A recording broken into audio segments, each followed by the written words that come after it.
अपने आत्माओं, आप जी तो अभी बालक हो जाते मार्ग के, आपने तो अटपट सुन रखी नकली संतों की, और अब आपको ज्ञान सुन पता चलेगा। जैसे आप जी को एक अमेरिका की भविष्यवक्ता, अमेरिका की फ्लोरेंस की भविष्यवाणी सुनाई थी पिछले सत्संग में,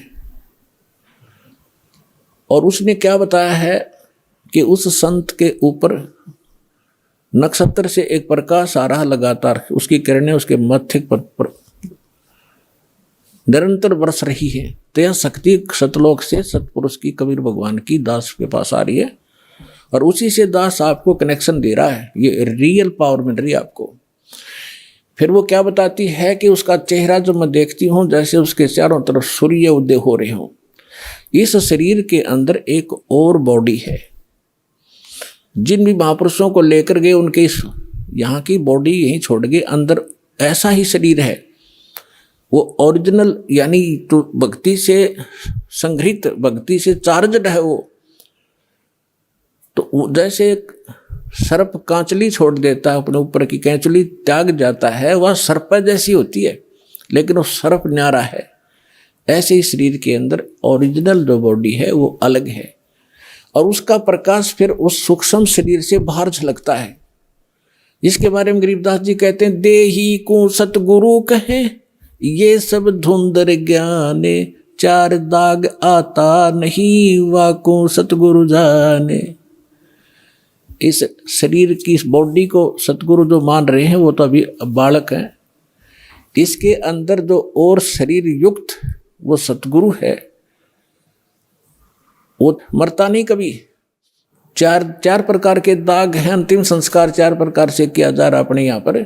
एक तो दफना देते हैं, मिट्टी में गाड़ देते हैं ईसाई और मुसलमान भाई, और हिंदू और सिख संस्कार कर देते हैं। कुछ ऐसे हैं जो जल प्रवाह कर देते हैं उसको, मच्छी कीड़े मकोड़े खाकर उसके शरीर को दबा देंगे।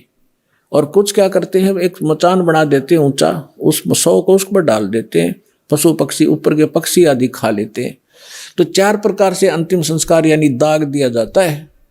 तो परमात्मा कहते हैं, गरीबदास साहिब जी कहते हैं, इस देही को सतगुरु कहें ये सब धुंधर ज्ञान, और चार दाग आता नहीं वाकु सतगुरु जान।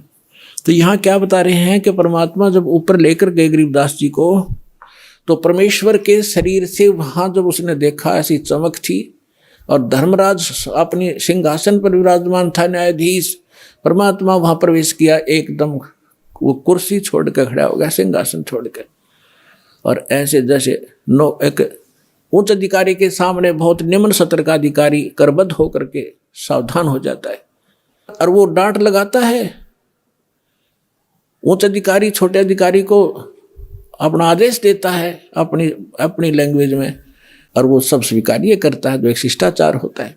तो क्या कहते हैं, धर्मराज दरबार में देई कबीर तलाक, मेरे भूले चूके हंस को तू पकड़िए मत कजाक। है जिस धर्मराज के सामने ब्रह्मा विष्णु महेश की हिम्मत नहीं जाकर को अपशब्द बोल दे, ये तो आप यहीं देख लो, अपने चीफ जस्टिस के सामने प्रधानमंत्री की हिम्मत नहीं, उसको जाके कुछ वहाँ प्रधानमंत्री के सामने भी सिंहासन नहीं छोड़ेगा चीफ जस्टिस। हाँ, राष्ट्रपति जब जाएगा उसने पद छोड़ना पड़ेगा राष्ट्रपति के लिए। हमारे राष्ट्रपति इतने सर्वमान्य होते हैं। इसी प्रकार जब धर्मराज ने देखा कि राष्ट्रपति आगे यानी पूरी विश्व के मालिक एकदम कुर्सी छोड़कर खड़े हो गए, परमात्मा क्या कहने लगे, धर्मराज दरबार में देई कबीर तलाक, मेरे भूले चूके हंस को तू पकड़िए मत कजाक। कि मेरा हंस और गलती से नाम भी त्याग दिया हो, गलती से ना जान रहा हो, जानबूझ कर बकवाद करे, उसका तो माफी है नहीं। और किसी कारण से भी आपको ने नाम ले रखा है और आपका ना जान रहा है, फिर छोड़ छाड़ गए कुछ दिन, तो जब आपकी मृत्यु होगी तो परमात्मा कहते हैं आपको वहाँ ले जाया जाएगा धर्मराज के पास, तो क्या कहते हैं, आपने जो 2-4 साल भक्ति कर ली, 2-4 वर्ष दास के यथार्थ नाम की, तो इन सभी मंत्रों का जो जाप आप कर रहे हो शरीर के अंदर, ब्रह्मा जी, विष्णु जी, शिव जी, गणेश जी, दुर्गा जी का, इनकी बहुत सी भक्ति संग्रहित हो जाती है, क्योंकि ये बहुत गजब का मंत्र है। इसके आधार से फिर आपको कोई किसी को विष्णु जी के लोक में कुछ दिन जाना पड़ेगा, वहां अपनी पुण्य खत्म करोगे, फिर वहां से पुण्य खत्म होते ही आपको ब्रह्मा जी के लोक में भेज देंगे, वहां देवता बन करोगे, फिर विष्णु जी के लोक में, फिर शिव जी के लोक में, अपनी सारी पूंजी नाश करके और फिर नरक लोक में। अब परमात्मा कहते हैं, तो वहां जब धर्मदास जी को परमात्मा धर्मराज के दरबार में धमका रहे थे कि मेरे भूले चूके हंस को भी तो पकड़िए मत कजाक, खबरदार मेरे हंस को तूने, जिसने न्यू कह दिया कि मैं कबीर साहब का उपदेश ले रखा था, और आपको पता ही होगा वो कौन सा नाम जाप कर रहा है, उसकी भक्ति से पता लग जाएगा, तो उसको पकड़ना नहीं। फिर क्या कहता धर्मराज, क्या कहते हैं, बोले पुरुष कबीर से धर्मराय कर जोड़े, तुमरे हंस को पकड़ूं नहीं मन 2 लाख करोड़े। ने बोला जी आपके हंस न मैं नहीं पकड़ सकता, मैंने दोहाई है, लाख करोड़ दोहाई। फिर क्या बताता, अपनी व्यवस्था, अपनी मजबूरी बता रहा है कि यहाँ का विधान है, जैसा कर्म जिसने किया है वो भोगना पड़ेगा। अब मेरे वो कागजों में होगा, तो यहाँ तो परमात्मा इस लिखत का हिसाब चलता है, जैसने जैसा कर्म किया वो भोगना पड़ेगा। आपकी शरण माने से पहले उस प्राणी ने जो आपसे बिछुड़ गया, उसके पाप भी होंगे, पुण्य भी होंगे, तो मुझे तो दोनों का ही दंड देना पड़ेगा। तो परमात्मा क्या कहते हैं, धर्मधारी जारी नरा और भांग तमाकू खाई, यानी पहले कितनी गलती कर रखी है इसने।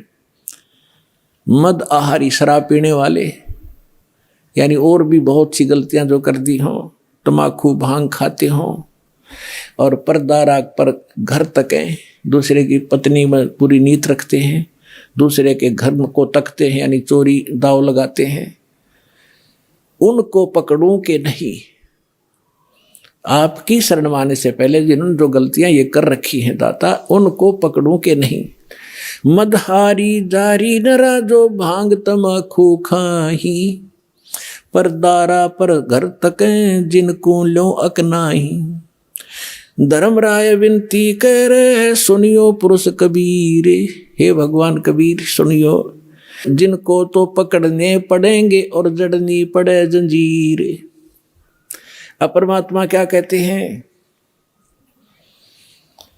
कर्मों से तीरथ हैं अब हैं जो शरण कबीर, जिनको निश्चय मारे हूं और काटो बल तकसीर। यानी परमात्मा क्या कहते हैं, पहले किए सो बकस हूं आगे करे ना कोई, गरीबदास कबीर कहे धर्मराय सो नाम रटे मम सोई।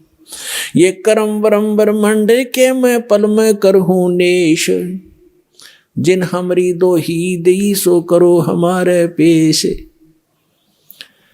अपने आत्माओं अध्यात्म ज्ञान का तभी छींट भी नहीं थे अपने पास।